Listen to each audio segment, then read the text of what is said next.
నమస్కారం city news తెలుగుకి స్వాగతం. ఈనాటి ముఖ్యాంశాలు.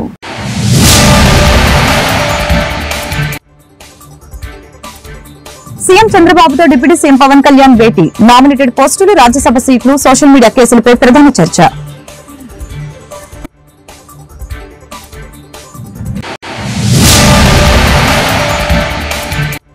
స్టెల్లాషిప్ ని తనిఖీ చేసిన పవన్ కళ్యాణ్ కెన్షర్ షిప్ ని ఎందుకు వదిలివేశారు? ఆర్థిక మంత్రి వియ్యంకుడు అందులో బియ్యం తరలిస్తున్నాడని వదిలివేశారు. మాజీ మంత్రి పేర్ని నాని విమర్శలు. గుంటూరు పశ్చిమ నియోజకవర్గంలో శరవేగంగా అభివృద్ది పనులు. 1,40 లక్షలతో చేపట్టిన సీసీ రోడ్లు, డ్రైన్ నిర్మాణానికి శంకుస్థాపన చేసిన ఎమ్మెల్యే గల్లా మాధవి.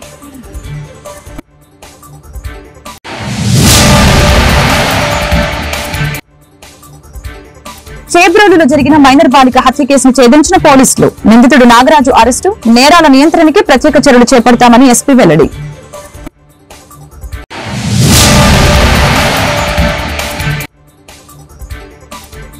గ్రీవెన్స్ డేలకు వెల్లువెత్తిన ఫిర్యాదులు. వినతులతో బారులు తీరిన బాధితులు. సమస్యల పరిష్కారానికి అధికారుల భరోసా. సీఎం చంద్రబాబుతో డిప్యూటీ సీఎం పవన్ కళ్యాణ్ భేటీ అయ్యారు. ఉండవల్లిలోని సీఎం నివాసంలో వీరిద్దరి సమావేశం జరిగింది. కాకినాడలోని బియ్యం అక్రమ రవాణాపై వారు చర్చించారు. తాజా రాజకీయ పరిణామాలు, రాజ్యసభ అభ్యర్థితో ఎంపికపై సమాలోచన జరిపారు. మరొక వైపు తన ఢిల్లీ పర్యటన విశేషాలను చంద్రబాబుకి పవన్ కళ్యాణ్ వివరించారు. సోషల్ మీడియా కేసులో నామినేటెడ్ పదవుల అంశంపై చంద్రబాబు, పవన్ కళ్యాణ్ మధ్య చర్చ సాగింది. డిప్యూటీ సీఎం పవన్ కళ్యాణ్ ఇటీవల కాకినాడ పోర్టు పర్యటనపై మాజీ మంత్రి వైఎస్ఆర్సీపీ సీనియర్ నేత పేర్ని నాని సంచలన ఆరోపణలు చేశారు. పేర్ని నాని స్టెల్లాషిప్ ని తనిఖీ చేసిన పవన్ కళ్యాణ్ కెన్షర్ షిప్ ని ఎందుకు వదిలివేశారని తెలియజేశారు. ప్రస్తుత ఆర్థిక మంత్రి వియ్యంకుడు అందులో బియ్యం తరలిస్తున్నారని తమకు సమాచారం ఉందని చెప్పారు. తన ప్రశ్నలకి కూటమి ప్రభుత్వం సమాధానం చెప్పాలని డిమాండ్ చేశారు. కెన్షర్ షిప్ లోకి వెళ్లేందుకు అనుమతి లేదంటున్నారని, అక్కడే ఉన్న అధికారులు కాకుండా ఇంకెవరు అనుమతి ఇవ్వాలో స్పష్టం చేయాలని అన్నారు. రాష్ట్ర ప్రభుత్వం పోర్టు ఓనర్ అయితే అరబిందో కంపెనీ ప్రస్తావన ఎందుకు వచ్చిందో చెప్పాలని ప్రశ్నించారు. ప్రాణాలకి తెగించి అక్రమ బియ్యాన్ని, అంటే పేద ప్రజలకి ఆహారంగా వాడుకోవాల్సినటువంటి బియ్యాన్ని అక్రమంగా విదేశాలకు ఎగుమతి జరుగుతుందనే సమాచారం తెలుసుకుని ఆయన ప్రాణాలనొడ్డి సముద్రం మధ్యలోకి వెళ్లి ఒక మంచి ప్రయత్నం చేయడం మనస్ఫూర్తిగా అభినందిస్తున్నాం పవన్ కళ్యాణ్ గారు వ్యక్తిగతంగా. ఎందుకంటే ఒక మంత్రిగా, ఈ ఆంధ్రప్రదేశ్ రాష్ట్రానికి ఒక మంత్రిగా, ఆయన శాఖ కాకపోయినప్పటికి కూడా, ఆయనది పంచాయతీరాజ్ శాఖ మంత్రి అయినప్పటికి కూడా, ఆయన శాఖ కాకపోయినప్పటికి కూడా ప్రజల ఆస్తి ఈ రకంగా దోపిడీ జరుగుతుందని అరికట్టడం కోసం, పట్టుకోవటం కోసం ఆయన చేసిన ప్రయత్నాన్ని ఎవరైనా అభినందించాల్సిందే. కాబట్టి ఆ ప్రయత్నంలో అనుమానాలు ఉన్నాయి, చాలా అనుమానాలు. ఆ అనుమానాలు వారు ఏం చెప్తున్నారంటే, నన్ను అసలు సముద్రంలోకి వద్దన్నారు, పోర్ట్ వాళ్ళు నాకు సహకరించలేదు, పోర్ట్ అసలు నన్ను పోర్ట్ వాళ్ళు లోపలికి రానివ్వలేదు, పర్మిషన్ ఇవ్వలేదు, అలాగే నాకు షిప్ లోకి ఎక్కడానికి కూడా పర్మిషన్ ఇవ్వలేదు, షిప్ లోకి రానివ్వలేదు అని ఆయన సహజంగా ఆయనకి అనుభవం ఉన్న రంగం కాబట్టి ఆ వీడియోలన్నీ జాగ్రత్తగా షిప్ చుట్టూ గిరగిరా రౌండ్ చూడరా అని అడుగుతున్నాను. మొత్తం ఎవరైతే 36 మంది స్టెల్లాలో ఎక్స్పోర్ట్ కోసం షిప్ తెచ్చుకున్నారో, స్టెల్లాని 36 మంది ఎక్స్పోర్టర్లు, ఆ 36 మంది మాట్లాడుతున్నారు కాకినాడలో. ఏమండి, మేము చిన్న వాళ్ళమండి, మా దగ్గరికి వచ్చి 35,000కి 3,000 ఎక్కిచ్చింది అక్కడ, మాది అదని ఇదని మా దాని గురించి మాట్లాడుతున్నారు. అసలు 42,000 షిప్ మొత్తం ఒకటే తీసుకెళ్తున్నాడు వాళ్ళ ఇయ్యంకుడు, ఆర్థిక శాఖ మంత్రి ఇయ్యంకుడు. ఆ షిప్ లోకి వెళ్లి చూడరా, ఈ షిప్ మీద నిందేశారని వాళ్ళు ఎవరు నిందేశారని అదే అన్న, కళ్ళు కనపడవన్నా, తెరలు ఉంటాయి. ప్రతిపక్షం ఏంటే, ఇప్పుడు నాకెవడో సమాచారం చెప్తే మీ 2 పేపర్లో ఒక పేపర్ విలేకరి, మీ 10 ఛానల్లో 2 విలేకరులు నాకు చెప్పారు, కాకినాడ అంతా ఇట్లా వాళ్ళందరూ 36 మంది ఎక్స్పోర్టర్స్ ఎవరైతే షిప్ తెచ్చుకున్నారో స్టెల్లా అని వాళ్ళు మాట్లాడుతున్నారండి. ఆ షిప్ ఎందుకు చెక్ చేయరు, దాంట్లో కూడా ఉన్నాయి కదా అని చెప్పి అన్నారు. అది కనపడదా వినపడదా అని అడుగుతున్నాను. నేను మాట్లాడేదే కంప్లైంట్ గా తీసుకోండి అంటున్నాను.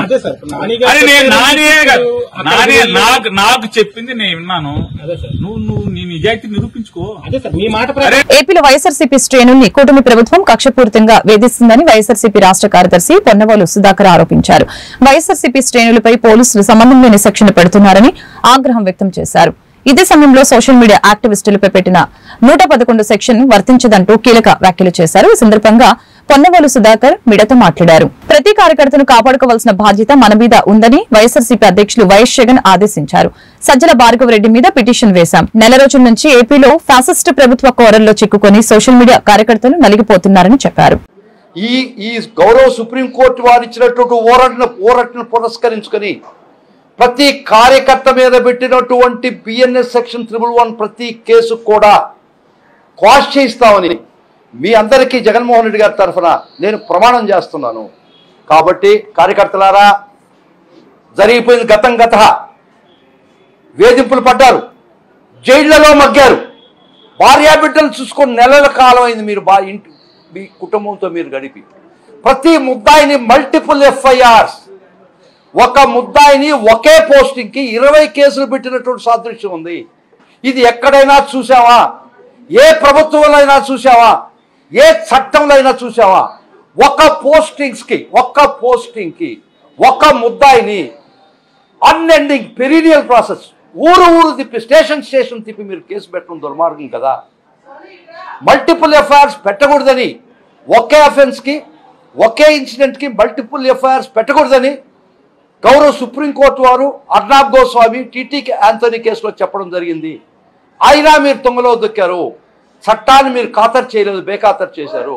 కానీ ఒక్కటి మట్టుకు చెప్తున్నాం, మీరు అనుకునేది ఏంటంటే మేము మల్టిపుల్ ఎఫ్ఐఆర్స్ పెడతాం, మీకుండే రెమెడీ ఏంటంటే అవి క్వాష్ చేసుకోవచ్చు కదా, క్వాష్ చేసుకునేది మాత్రమే మీకు హక్కు ఉందనుకుంటున్నారేమో, మర్చిపోకండి. 163, 166 ఐపీసీ ప్రకారం if a public servant disobeys the law, he is liable for punishment. మీరు సుప్రీంకోర్టు చెప్పినటువంటి మల్టిపుల్ ఎఫ్ఐఆర్స్ పెట్టకూడదని గౌరవ సుప్రీంకోర్టు చెప్పినా కూడా మీరు తెలిసి కూడా మల్టిపుల్ ఎఫ్ఐఆర్స్ పెట్టారు. కాబట్టి ఆ పెట్టిన ప్రతి ఆఫీసర్ చట్టం ముందర దోషిగా నిలబెడతాం. కార్యకర్తలారా, నిజంగా ఈరోజు సుదినం, ఈరోజు మొదలైన సుదినం. It's the beginning for the good days. Guntur పశ్చిమ నియోజకవర్గంలో అభివృద్ది పనులు శరవేగంగా సాగుతూ ఉన్నాయి. ఇందులో భాగంగా 19వ డివిజన్ లో సోమవారం పలు అభివృద్ది పనులకి శ్రీకారం చుట్టారు. 1,40,00,000 వ్యయంతో నిర్మిస్తున్న సీసీ రోడ్లు, డ్రైన్లకి స్థానిక ఎమ్మెల్యే గల్లా మాధవి ముఖ్య అతిథిగా హాజరై భూమి పూజ నిర్వహించడం జరిగింది. ఈ కార్యక్రమంలో పలువురు కార్పొరేటర్లు, టీడీపీ, జనసేన నాయకులు, కార్పొరేటర్ అధికారులు పాల్గొన్నారు. గతంలో ఎన్నడూ లేని విధంగా గుంటూరులో అభివృద్ది కార్యక్రమాలు చేపట్టినట్లు ఈ సందర్భంగా ఎమ్మెల్యే తెలియజేశారు. సకాలంలో పనులు పూర్తి చేసి నగర ప్రజలకి పూర్తి స్థాయిలో మౌలిక సదుపాయాలు కల్పిస్తామని ఎమ్మెల్యే స్పష్టం చేశారు.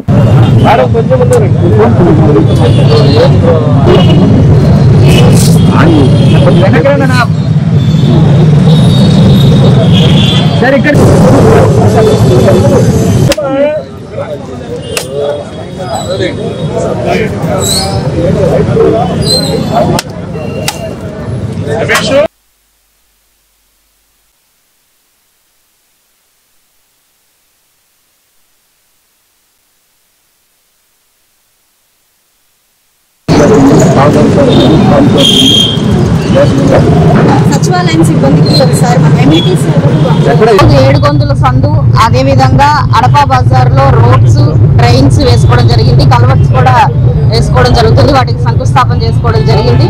ఇది ఎప్పటి నుంచో ప్రజలందరూ ఆకాంక్షిస్తున్న కళ. ఎప్పటి నుంచో ఈ రోడ్ అవ్వాలి అని చెప్పి కోరుకుంటూ ఉన్నారు.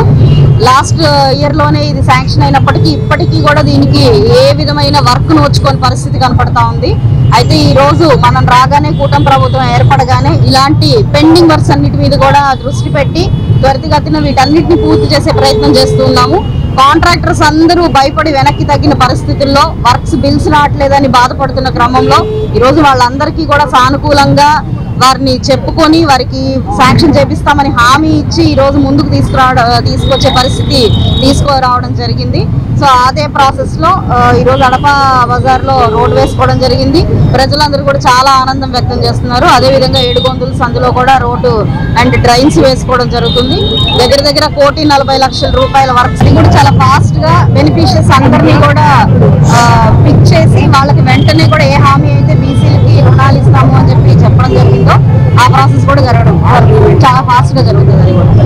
కలెక్టర్ కార్యాలయంలో నిర్వహించిన గ్రీవెన్స్ డే కి ఫిర్యాదుదారులు పెద్ద సంఖ్యలో తరలివచ్చారు. ఈ మేరకు collector Nagalakshmi, joint collector Bhargav Teja, ఇతర అధికారులు ప్రజల వద్ద నుంచి ఫిర్యాదులను స్వీకరించారు. ఇందులో వ్యక్తిగత, కుటుంబ ఆస్తి వివాదాలు, భూముల సర్వే, భూ ఆక్రమణలు, ఉచిత ఇసుక పథకం అమలు, డ్వాక్రా సంఘాల నిర్వహణలో అవకతవకలు, అధికారుల నిర్లక్ష్యంపై అధికంగా ఫిర్యాదులు అందడం జరిగింది.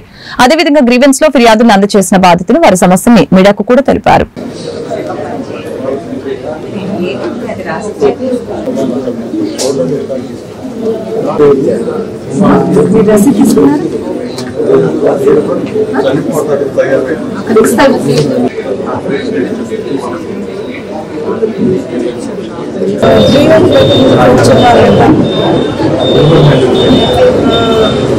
నాకు చెప్తావు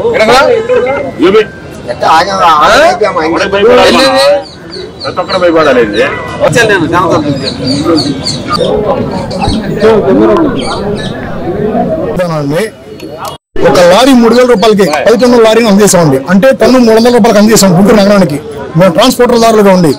ఈ రోజు అదే విధంగా గౌరవనీయులైన ముఖ్యమంత్రి గారు ఉచిత ఇసుక పథకాన్ని తీసుకొస్తే జిల్లాలో, ఉమ్మడి గుంటూరు జిల్లాలో సుమారుగా 10 నుంచి 14 ర్యాంపుల పర్మిషన్ ఇచ్చారండి లోడింగ్ చేయమని. కానీ కాంట్రాక్టర్లు సిండికేట్ అయ్యి 1-2 ర్యాంపులు తీసి ఎవరికి లోడింగ్లు స్పష్టంగా జరగలేకుండా వాళ్ళు ఒక మార్కెటింగ్ అవతారం ఎత్తారండి. ఒక సిండికేట్ వాళ్ళు తయారయ్యి 130 రూపాయలకి గవర్నమెంట్ పెట్టిన రేటుకి లోడ్ చేస్తే గనక ట్రాన్స్పోర్ట్ దారులు మేము మా ట్రాన్స్పోర్ట్ ద్వారా ఇంటి యజమానికి ప్రభుత్వం ప్రతిష్టాత్మకంగా తీసుకున్నటువంటి ఉచిత ఇసుక విధానాన్ని 420 రూపాయలు మీకు టన్ అందించగలమండి. కానీ ఈ కాంట్రాక్టర్ గారు వాళ్ళు మా ట్రాన్స్పోర్టర్లకి ఎవరైనా ఆధార్ కార్డు ఇచ్చి మాకు ఇసుక బుక్ చేసుకున్నామయ్యా తీసుకురాయా అని వారి వాళ్ళకి ఇస్తే మేము ఆధార్ కార్డుని ఆన్లైన్ చేయించి ఆ స్లిప్ తీసుకొని వెళ్తే కొర్రపాడు గ్రామము డ్వాక్రా ల్యాండ్ మ్యాటర్లు 6 సంవత్సరాలు చేస్తున్నారు. మా మిస్సెస్కి నెలకు 3,000 రూపాయలు పింఛిస్తాను డ్వాక్రా గ్రూపులో తీసేసి 6,000 లంచం అడుగుతున్నారు. తర్వాత 300 రూపాయల సంవత్సరం క్రితం తీసుకొని మొన్న ఇచ్చారు. అయ్యా అడిగితే మీరు దిక్కున్నారు చెప్పుకోమంటున్నారు. ఆ అమ్మాయిని బెదిరిస్తున్నారు. మొన్న 11వ తారీఖు పిటిషన్ పెట్టాం కలెక్టర్ గారికి. పెట్టినా కానీ ఎంక్వైరీ ఇంత మరీ చేయలేదు. పీడీ ఆఫీసు చుట్టూ ఇప్పుడు 6 సార్లు తిరిగాము. మేడుకుంటూ ఏఎం గారు, సీసీ గారు వచ్చి మీరు పిటిషన్ పెట్టారు, మీరు విత్డ్రా చేసుకుంటారా లేదని. లోన్ ఎన్నిసార్లు ఇస్తే అన్నిసార్లు 5,000 లంచం తీసుకుంటున్నారు. గ్రామంలో దగ్గర దగ్గర 300 నుంచి 350 గ్రూపులు ఉన్నాయి. వాళ్ళు ఎవరైనా ఎంక్వైరీ చేయమని సిఐడి పోలీసులు కానీ విజిలెన్స్ పోలీసులు కానీ ఎంక్వైరీ చేయమని కలెక్టర్ గారికి పిటిషన్ ఇచ్చాం. వాళ్ళని తిరిగించి కొత్త వాళ్ళని పెట్టి ఎంఐ డ్వాక్రాలో చేర్చాలా. లంచం తీసుకునే డబ్బులు వాళ్ళు విలాసమైన ఇల్లు, పక్క గ్రామాల ప్లాట్లు, బంగారాలు కొన్నారు. వాళ్ళు ఉద్యోగాలు చేసేటప్పుడు వాళ్ళ ఆస్తులు అప్పుడు ఎంత ఉన్నాయి, ఇప్పుడు ఆస్తులు ఎంత ఉన్నాయి మీరే. జిల్లా పోలీస్ కార్యాలయంలో నిర్వహించిన గ్రీవెన్స్ డే విశేష స్పందన లభించింది. ఈ మేరకు జిల్లా ఎస్పీ సతీష్ కుమార్ బాధితుల వద్ద నుంచి వినతులను స్వీకరించారు. ఇందులో వ్యక్తిగత, కుటుంబం, ఆస్తి వివాదాలు, ఆర్థిక పరమైన లావాదేవీలు, హత్య కేసులు, అత్యాచారాలు, మహిళల రక్షణ కోరుతూ అధికంగా ఫిర్యాదులు అందాయి. బాధితుల వద్ద నుంచి వినతులను స్వీకరించిన ఎస్పీ తక్షణమే పరిష్కారం చేయాలని సంబంధిత పోలీస్ స్టేషన్లకి ఆదేశాలు జారీ చేశారు. అదేవిధంగా గ్రీవెన్స్ లో ఫిర్యాదులు అందజేసిన బాధితులు వారి సమస్యని మీడియాకు తెలిపారు.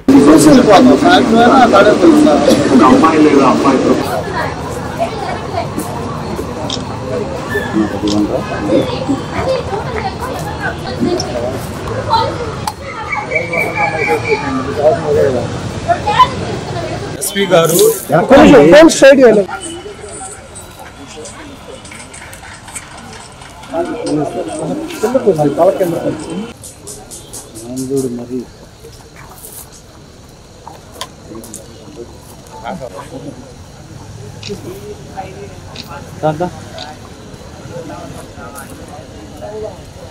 సామాజిక విప్లవాభినందనలు తెలియజేస్తున్నాను.